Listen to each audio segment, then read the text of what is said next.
Rais wa Marekani Donald Trump ametia saini amri ya kiutendaji inayoitaka serikali ya Marekani kuanza kulitambua Ziwa Ontario kama Ziwa America, hatua isiyo ya kawaida inayokuja wakati uhusiano wa kibiashara kati ya Marekani na Canada ukiendelea kuwa na mvutano mkubwa. Akizungumza Alhamisi hii kwenye Oval Office, Trump amesema mabadiliko hayo yanaanza kutumika mara moja na kwamba serikali yake imekamilisha taratibu zinazohitajika.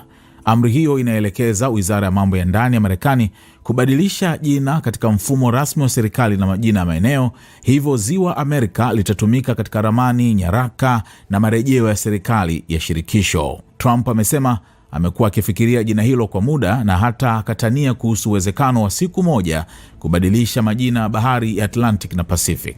Lakini jambo linalofanya uamuzi huu kuwa wa ajabu zaidi ni mahali Ziwa Ontario lilipo.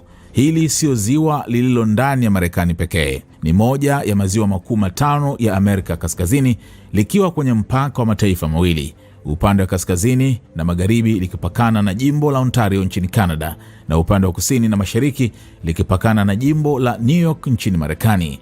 Zaidi ya nusu ya eneo lake la uso, takriban 52%, liko upande wa Canada. Ziwa Ontario lina ukubwa wa takriban kilomita za mraba 18,960, kina cha wastani cha mita 86 na sehemu yake yenye kina kikubwa zaidi ikifikia takriban mita 244. Pia ndilo ziwa kuu la mwisho katika mfumo unaopeleka maji kuelekea mto St. Lawrence na hatimaye bahari ya Atlantic. Kwa hiyo Trump hawezi kwa amri yake kuilazimisha Canada au taasisi za kimataifa kutumia jina la Ziwa America.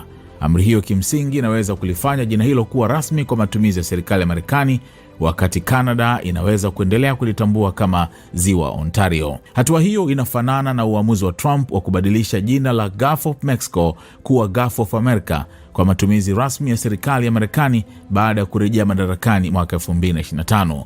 Alipoulizwa kwa nini anaendelea kuchukua hatua zinazoweza kuonekana kama kuichokoza Canada, mshirika wa muda mrefu wa Marekani, Trump aliwashambulia viongozi wa Canada akidai wameitendea Marekani vibaya katika masuala ya biashara. Kubadilishwa kwa jina la Lake Ontario si swala la jiografia pekee.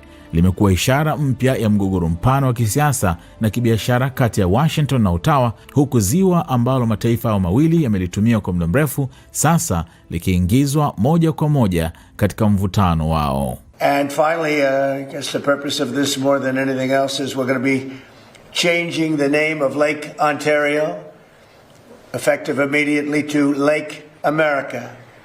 That's going to take place right now as I sign the order. Do you have anything to say about it, Ben? Yes, sir. So this is a straightforward but important executive order. It directs Secretary Burgum and the Department of the Interior to update the Geographic Names Information Service to reflect that the lake once known as Lake Ontario will, from this day forward, be known as Lake America. This is a lake that has most of its volume in the United States. The deepest parts of the lake sit in United States territory, so this will reflect that this is an American lake. Thank you. Okay.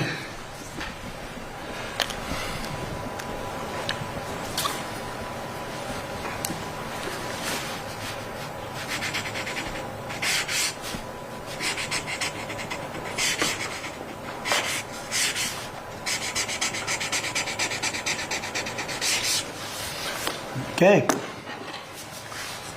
Thank you very much. And we filed all the necessary papers, documents, everything else. We notified all of the various people that we have to notify. So we've done everything that you have to do. And this is official, effective immediately. Do you have any questions, anybody? Mr. President. Yes. That video you put up yesterday of you crossing out Lake Ontario and writing Lake America, it's been seen by about 30 million people, maybe more, across all the social media platforms. What message are you sending to Canada with this move today, and why was this such an important thing for you to do? It's an interesting question. No message.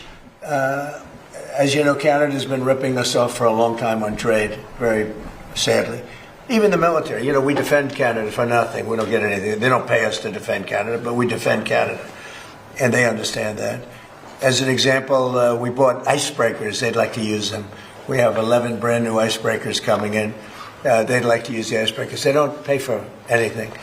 And they want to be treated like a state, but they're not a state. but they want to be treated like they're a state. And so we just can't do that anymore. We lose on average over the last 15 years $60 billion a year carrying Canada. So we just can't do it anymore. We love the people of Canada.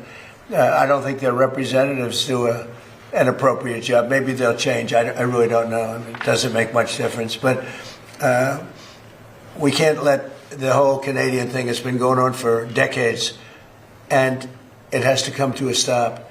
So we're going to be doing tariffs on their cars that are coming in at a substantial level, because we want to make the cars here. We don't want, if they can make their own cars if they want, and they can continue to make their cars for Canada, but we don't want them to make cars for the United States of America. It's very simple. Likewise, many other products. So the lake change, Lake of America, was something I've been thinking about for a long time, actually. As you know, we took something called the Gulf of Mexico, we changed it, and now it's very routinely the Gulf of America. So if you think about it, we have a Gulf and we have a lake. Now all we need is an ocean. So maybe we'll have to change the name of the Atlantic and or the Pacific. Maybe we'll change them both. Why are you so focused on doing things like this towards America's allies instead of doing things that target adversaries? Well. The Canadian officials have treated us very badly. They're nasty people. They charge our farmers 400% tariffs. They've been doing it for a long time.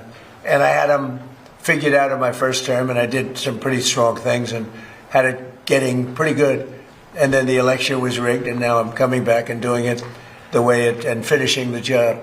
But they treat us very badly. Canada treats us very badly. I would say that of all countries, as you know, we have President Xi coming in a couple of weeks. We deal with a lot of people. People oftentimes, they'll ask me, who's the worst to deal with on trade? And I said, that's easy, Canada. They are the worst to trade. And they feel entitled, and just we can't have that.